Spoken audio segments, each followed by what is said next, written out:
Hello students, a very good evening to everybody. आज हम लोग एक नया क्वेश्चन प्रैक्टिस कर रहे हैं, वैसा ही जैसे हमने लास्ट क्लास में प्रैक्टिस किया था। क्वेश्चन नंबर 63 जिसका नंबर है, और ये क्वेश्चन है जिसमें श्याम है और एक संजय है। दो पार्टनर्स हैं जिनका प्रॉफिट शेयरिंग रेशियो 2:3 है। बैलेंस शीट आपको गिवन है। 1 अप्रैल को शंकर को हम फर्म में लेकर आए हैं, वो भी 1/3 शेयर के लिए। 1 मिनट, आपका प्रॉफिट शेयरिंग रेशियो 2:3 गिवन है। 1/3 शेयर जो है वो हमने आपको प्रोवाइड किया है शंकर का नया शेयर हमने प्रोवाइड किया है।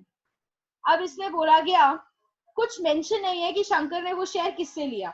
तो श्याम और संजय दोनों मिलकर जो है वो इसको ये शेयर देने वाले हैं। किस रेशियो में? ऑब्वियसली वही रेशियो फिर जो ओल्ड है। मतलब अगर कुछ मेंशन नहीं होता तो आप ओल्ड को सैक्रिफाइसिंग कंसिडर करते हो, तो इस क्वेश्चन में 2:3 ही sacrificing ratio plus old ratio दोनों कंसिडर की जाएगी। शंकर 30,000 रुपए कैपिटल लेकर आ रहा है और 20,000 रुपए गुडविल। स्टॉक, फर्नीचर, बिल्डिंग, यहाँ से लेके यहाँ तक बच्चों, बी से लेके एफ तक आपका रिवैल्यूएशन से कंसर्न है। You have to show the profit and loss adjustment account. Adjustment account, for P&L adjustment account is another name of revaluation account. ठीक है, तो कोई टेंशन वाली बात नहीं है। revaluation account बनाना है, capital account बनाना है और balance sheet बनानी है of the new firm। तो तीन चीजें तुम्हें बनानी है। क्वेश्चन तुम्हारे सामने है, लेकिन जैसे कि मैं बैलेंस शीट में देख पा रही हूँ, I don't have any accumulated profit nor any accumulated loss. तो अब मैं क्या करूं? मेरे पास ना ही एक्यूमुलेटेड प्रॉफिट है, ना ही मेरे पास एक्यूमुलेटेड लॉस है, तो मैं अब क्या करूं? तो कुछ नहीं करना, नहीं है तो नहीं बांटेंगे, सिंपल। अब सबसे पहले जाइए और फटाफट जाकर तीनों का फॉर्मेट आप रेडी कर लीजिए। सबसे पहले जाकर आप तीनों का फॉर्मेट रेडी कर लीजिए। तो मैं यहाँ पर सबसे पहले बनाने वाली हूँ रीवैल्यूएशन अकाउंट का फॉर्मेट।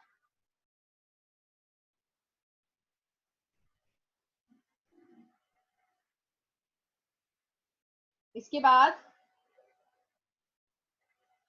बाद मैं बनाऊंगी कैपिटल अकाउंट का फॉर्मेट। ठीक है,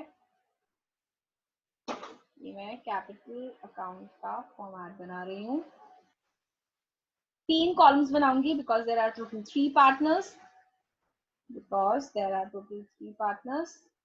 तो 3 कॉलम्स बनेंगे। श्याम, संजय, शंकर।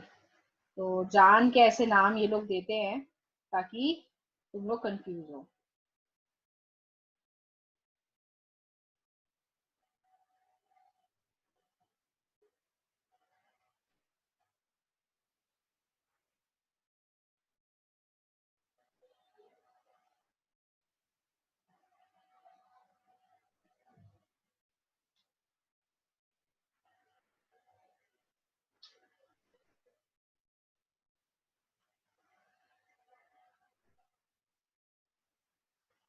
ठीक है जी,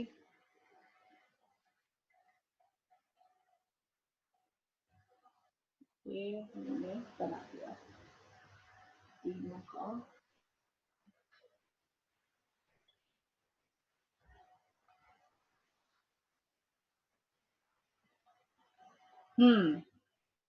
सो we are ready with our format. और अब किसका बनाना है? Balance sheet. अब बैलेंस शीट बनेगी।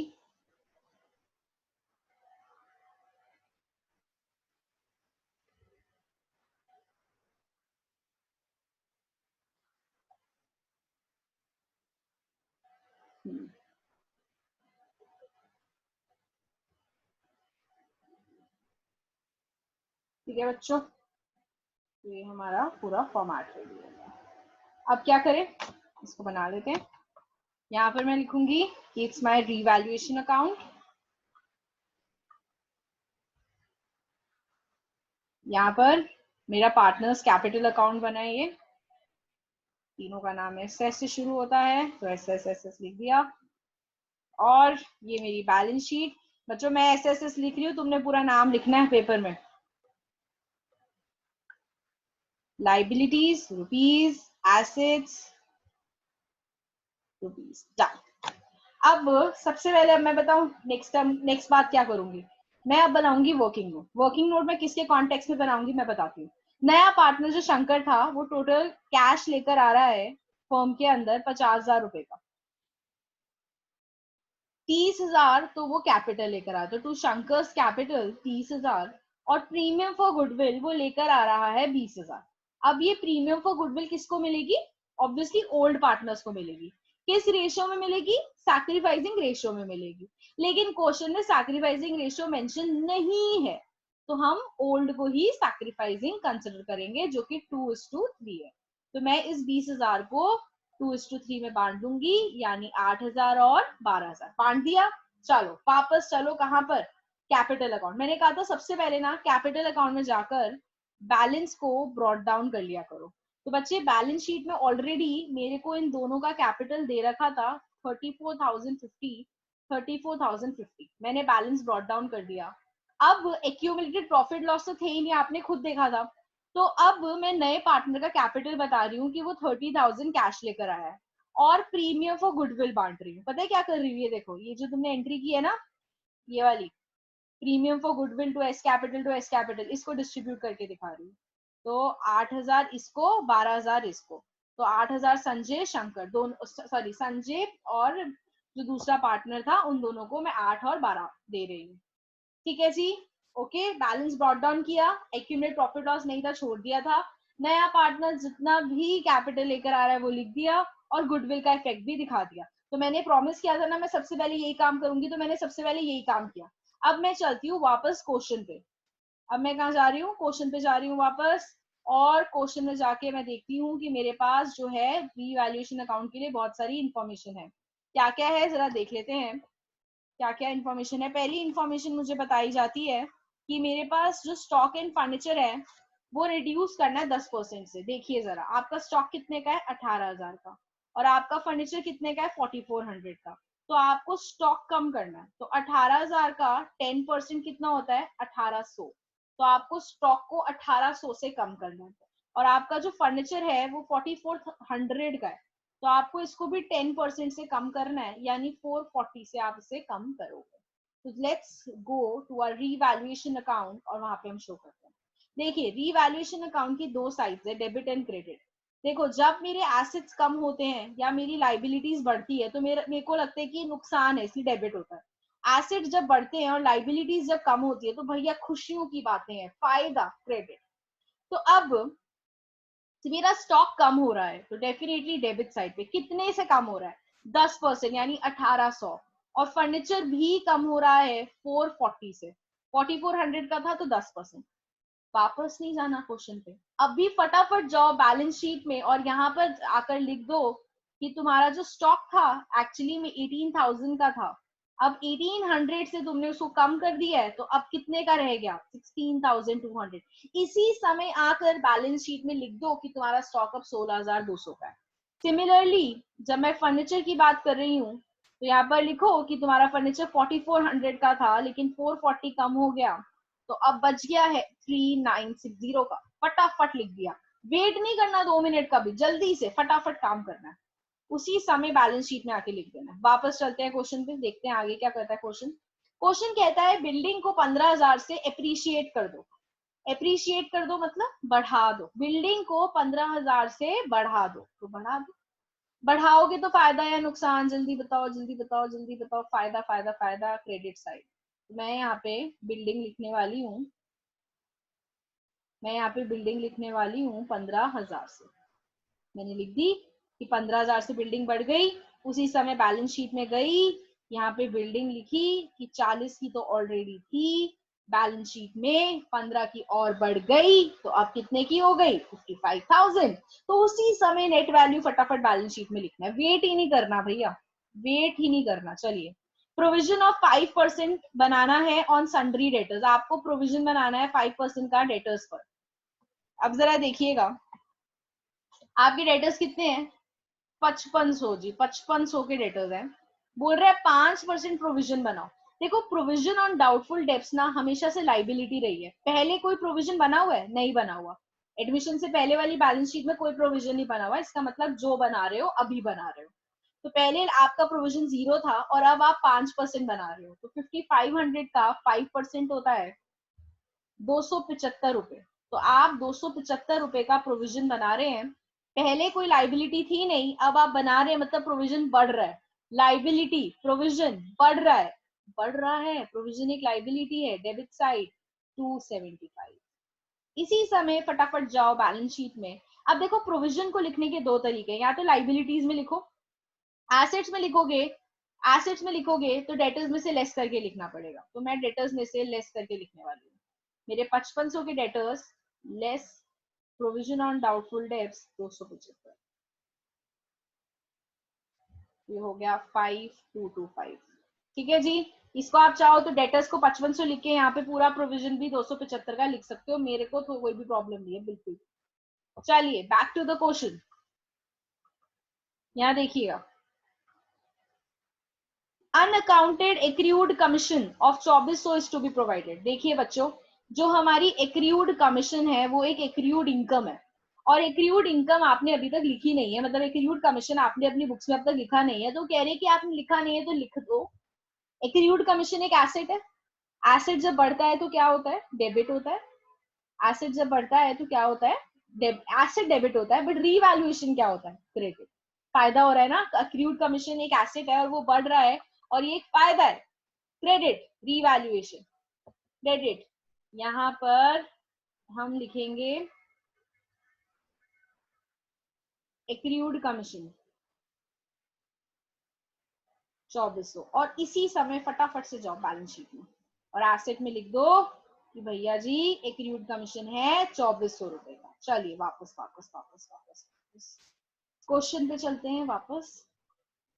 नेक्स्ट देखिए, कह रहे एक डेटर है, एक डेटर है, एक डेटर है जिसके ड्यू है 4800 के, वो written off as bad debt. बच्चों एक डेटर था 4800 का था, हम उसको पहले ही ना अपना बैड डेट मान चुके हैं, यानी हम उसको अपना नुकसान मान चुके हैं पहले। आज वो हमें आके 50% पे कर जाता है, तो जो डेटर तुम्हारा बैड डेट ऑलरेडी ट्रीट हो चुका है, तुम उसको आकर 50% पे कर रहे हो, तो तुम उसको क्या बोलोगे, बैड डेट रिकवर्ड। तो ये तुम्हारा क्या हो गया है, cash debit to bad debt recovered, क्योंकि वो तुम्हारा बैड डेट बन चुका था, आकर तुम्हें जो है पैसे दे रहा है, that means this is bad debt recovered. अब आप क्या करेंगे, इट्स योर इनकम, यहाँ पर आइए। अच्छा one more thing, cash debit to bad debt recovered लिख दिया मैंने 2400, क्योंकि 50% दे रहा था। अब मैंने आपको एक बात समझाई थी कि जब भी whenever at the time of admission आपको कोई भी फायदा होगा या कोई भी खर्चा होगा या कोई भी नुकसान होगा, आप उसको रीवैल्यूएशन में दिखाएंगे। तो क्योंकि इनकम है इसलिए रीवैल्यूएशन अकाउंट क्रेडिट होगा, और आप यहाँ पे लिखेंगे कि आपके पास 2400 कैश आया। बात समझ में आई। बेसिकली जनरली नॉर्मल सिचुएशंस में जब बैड डेट रिकवर्ड होता था तो मैं एंट्री करती थी cash debit to bad debt recovered, लेकिन आज जब एडमिशन के समय मेरा बैड डेट रिकवर्ड हुआ है तो my entry would be cash debit to revaluation, क्योंकि एडमिशन के समय होने वाले सारे फायदे और सारे नुकसान रीवैल्यूएशन में जाते हैं। तो मैंने यहाँ पर कैश 2400 डाल दिया। आपका मन कहे तो आप ब्रैकेट्स में जरूर बैड डेट रिकवर्ड यहाँ लिख सकते हैं। चलिए back to the question. Question में लास्ट पार्ट ये है दैट आउटस्टैंडिंग रेंट 4800 का है। आउटस्टैंडिंग रेंट एक लाइबिलिटी है, पहले नहीं थी, अब 4800 की है, बढ़ रही है, और लाइबिलिटीज जब बढ़ती हैं तो हम उसको डेबिट में लिखते हैं। किस नाम से लिखेंगे, आउटस्टैंडिंग रेंट 4800, और उसी समय फटाफट बैलेंस शीट में जाइएगा और लाइबिलिटीज में भी आउटस्टैंडिंग रेंट 4800 जल्दी से फटाफट से लिख दीजिएगा, क्योंकि हमारी लाइबिलिटी बढ़ रही है। तो यहाँ तक हमारा काम हो गया है। अब टाइम है रीवैल्यूएशन अकाउंट के टोटल का, तो आप इस साइड का टोटल कीजिएगा, तो ये आपका कुछ आ जाएगा 19,800, और इस साइड का टोटल कीजिएगा तो कुछ 7315 के अराउंड आएगा। तो आपका जो यहाँ पे नेट बैलेंस बन रहा है बच्चों, वो बन रहा है 12,485 का, और क्योंकि ये वाली साइड शॉर्ट है इसलिए हम इसे रीवैल्यूएशन प्रॉफिट बोलेंगे। जल्दी से बता दो ये रीवैल्यूएशन प्रॉफिट किसको दिया जाएगा, ओल्ड पार्टनर्स को in the old ratio, and your old ratio was 2:3, तो मैं इसको 2:3 में बांट रही हूँ, यानी इसको 4994 मिलेगा और दूसरे को 3/5 यानी 7491। ठीक है, तो मैंने इस प्रॉफिट को दोनों पार्टनर्स में डिस्ट्रीब्यूट कर दिया 2:3 में। चलिए अब इसको कहाँ लिखूं, यहाँ पर लिखूंगी। प्रॉफिट है ना, क्रेडिट में जाएगा ना पार्टनर्स की कैपिटल के, तो 4994 और 7491 ये मैंने लिख दिया। बस सब कुछ डाल दिया है कैपिटल में, और एक्चुअली कुछ है ही नहीं कैपिटल में डालने वाला। गुडविल का इफेक्ट दिखा दिया, रिवैल्यूएशन का दिखा दिया, एक्यूमुलेटेड प्रॉफिट लॉस है नहीं। अब टाइम है इनका बैलेंस करने का। तो मैं पहले वाले का जो है बैलेंस कर रही हूँ, जो कि आ रहा है इसका, इस टाइप का जो टोटल है बेसिकली ये आ रहा है 47,044। दूसरे का मैं आपको टोटल बताती हूँ, 34,050 plus 12,000 plus 7491। So this is coming to be as 53,541 और ये 30,000 है। तो बस जी यही बैलेंस कैरी डाउन है, क्योंकि हाँ पता ही है यार 11th में बैलेंसिंग कर करके थक गए लेजर की, ऐसे ही तो करते थे। देखो अगर फिर भी ना किसी को बेसिक्स में प्रॉब्लम है ना, अगर इन केस कोई भी बच्चा ऐसा है जिसको लेजर की बैलेंसिंग में इशू आता है, तो प्लीज मुझे बता दीजिएगा, मैं समझा दूंगी। शर्माने की जरूरत नहीं है, मेरे सामने अभी तक नहीं आया समझ, तो अभी समझ आना बहुत जरूरी है। पता चले शर्मा शर्मा के चक्कर में तुम अपना क्वेश्चन गलत करा दो, तो मुझे बताइएगा अगर बेसिक्स में इशूज है तो। चलिए आपने क्या किया, रीवैल्यूएशन अकाउंट बनाया था, रीवैल्यूएशन अकाउंट से प्रॉफिट बैलेंस किया, उसके बाद उसको आके कैपिटल में डाला, कैपिटल की बैलेंसिंग की। अब मैं ये कैपिटल अकाउंट के बैलेंसेस यहाँ लिख दूंगी तीनों के, 47,044, 53,541 और 30,000, तीनों के नाम के आगे मैं इनका कैपिटल लिख दूंगी। और मैं बता देती हूँ आपको एग्जैक्टली कितना इसका टोटल आ रहा है, 1,35,000। ठीक है जी। अच्छा एक चीज और थी बच्चों, आपके पास कैश एडमिशन से पहले 710 रुपए था। क्या नया पार्टनर कैपिटल लेकर आया 30,000 की, क्या नया पार्टनर गुडविल लेकर आया 20,000 की, और क्या आपका 2400 रुपए आया था फ्रॉम बैड डेट रिकवर्ड। तो बच्चों कुल मिला के एडमिशन से पहले 710 रुपए का कैश है, लेकिन एडमिशन के बाद तुम्हारे पास कैश हो गया है 53,110। इसलिए यहाँ पर जब आप कैश लिखेंगे तो आप कैश 53,110 लिखेंगे, ना कि 710 रुपए, क्योंकि एडमिशन के बाद फर्क है। और यहाँ पे वर्किंग नोट का रेफरेंस डाल दीजिएगा कि जिसको देखना है वो वर्किंग नोट देख लीजिए। हाँ जी। सो अपने मैं क्या अपने बेसिकली कैश इन हैंड डाल चुकी हूँ बैलेंस शीट में, डेटर्स डाल चुकी हूँ, स्टॉक डाल चुकी हूँ, फर्नीचर डाल चुकी हूँ, बिल्डिंग डाल चुकी हूँ, कैश एट बैंक नहीं डाला, जो कि एज इट इज सेम है, कोई चेंज नहीं आया उसमें, 11,925 का। कैपिटल अकाउंट्स डाल दिए, क्रेडिटर नहीं डाला 12,435 का। तो अभी टाइम आ चुका है कि मैं जो एसेट्स या लाइबिलिटीज मैंने यहाँ पे नहीं डाली हैं उनको भी मैं डाल दूँ। तो क्रेडिटर्स 12,435 और मेरा बैंक 11,925। आपने देखा रीवैल्यूएशन के साथ अगर हम बैलेंस शीट बनाएंगे तो हमारा आधा काम से ज्यादा काम एक्चुअली पहले ही हो चुका होगा। ठीक है, क्योंकि जब तक आप रीवैल्यूएशन के अगर साथ साथ बनाएंगे तो रीवैल्यूएशन कैपिटल के बाद आप जो बैलेंस शीट बनाएंगे तो ऑलरेडी आपके पास आधी बैलेंस शीट बनी हुई होगी। तो बेसिकली मेरा जो एसेट साइड का टोटल है मैं उसको टोटल कर रही हूँ कि कितना बन रहा है, और आपको बताती हूँ जल्दी से। ठीक है जी। तो मेरा एसेट साइड को मैं सारे जो भी वैल्यूज है उनको सम अप कर रही हूँ, 2400, 53,110 एंड 11,925। सो ये मेरा इस साइड का जो टोटल है बच्चों ये आ रहा है 1,47,820। और एक बार लाइबिलिटीज का भी मैं टोटल कर रही हूँ, 1,30,585 प्लस 1,2435। बिल्कुल सेम आ रहा है, बिल्कुल सेम। और बैलेंस शीट हमेशा इक्वली आनी चाहिए। इनकेस अगर नहीं आ रही है इसका मतलब आपने कोई एरर किया। अच्छा वैसे मैंने एक बात नोटिस करी, अगर हम कभी रीवैल्यूएशन प्रॉफिट गलत निकाल देते हैं तो हमारा ये कैपिटल का बैलेंस ऑटोमेटिकली गलत आएगा और फिर बैलेंस शीट भी अनइक्वल आएगी। थोड़ा ध्यान से बनाइएगा रीवैल्यूएशन अकाउंट, क्योंकि अगर ये सही बना तो आगे जाके कैपिटल बैलेंसेस भी सही रहेंगे और बैलेंस शीट भी सही रहेगी। तो यहाँ पर मैंने कुछ नहीं किया, जैसे हमेशा प्रॉमिस किया वैसे ही करती हूँ। बैलेंस ब्रॉट डाउन, नए पार्टनर का कैपिटल डाल दिया, प्रीमियम को गुडविल डाल दी, रीवैल्यूएशन प्रॉफिट को बांट दिया, फिर बैलेंस कैरी डाउन कर दिया, बैलेंस कैरी डाउन करने के बाद उनको बैलेंस शीट में डाल दिया। रीवैल्यूएशन अकाउंट बनाना कब शुरू करना है? जब आप बैलेंस ब्रॉट डाउन कर लें, नए पार्टनर कैपिटल दिखा दें और प्रीमियम फॉर गुडविल का इफेक्ट शो कर दे। उसके बाद आप लोग क्या करेंगे? रिवैल्यूएशन अकाउंट बनाना स्टार्ट करेंगे। तो ये मैंने आपका पूरा क्वेश्चन करा है और ये जर्नल एंट्रीज तो मैंने कही था वर्किंग नोट में देनी है अपनी कन्वीनियंस के लिए। ठीक है जी, आई होप आपको समझ आ गया होगा कि आपको इसको किस तरह से करना है और कैपिटल का क्या सिग्निफिकेंस है। ठीक है बच्चों।